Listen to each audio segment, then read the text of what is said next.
Hi అండి. ప్రతి తల్లి, తండ్రికి కూడా పాదాభివందనాలు తెలియజేస్తున్నాను.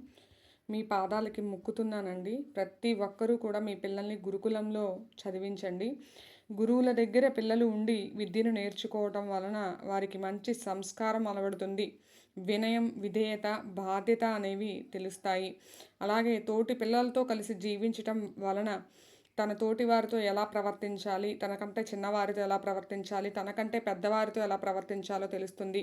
ప్రకృతితో కలిసి జీవించడం వలన ప్రకృతిని ఎలా కలిసి జీవించాలి, ఎలా కాపాడుకోవాలి, ప్రకృతి మనకు ఏమేమి ఇస్తుంది, ఎలా ఇస్తుంది, అలాగే మన బంధాలు, బాంధవ్యాలు అన్నిటి గురించి పిల్లలు తెలుసుకుంటారండి. ఇవే కాకుండా పుస్తకాల్లో ఉన్నవే కాకుండా వేదాలు, ఉపనిషత్తులు, భగవద్గీత చదువుతారు. దేవుడితో కాలం గడుపుతారు.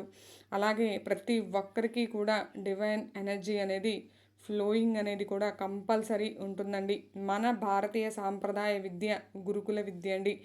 గురుకులాన్ని మనం దూరం చేసుకున్నాం కాబట్టే ఇవాళ మనం ఇటువంటి పరిస్థితుల్లో ఉన్నాం. దయచేసి గురుకుల విద్యను ఎంకరేజ్ చేయండి. గురుకులాలను నిర్మిద్దామండి.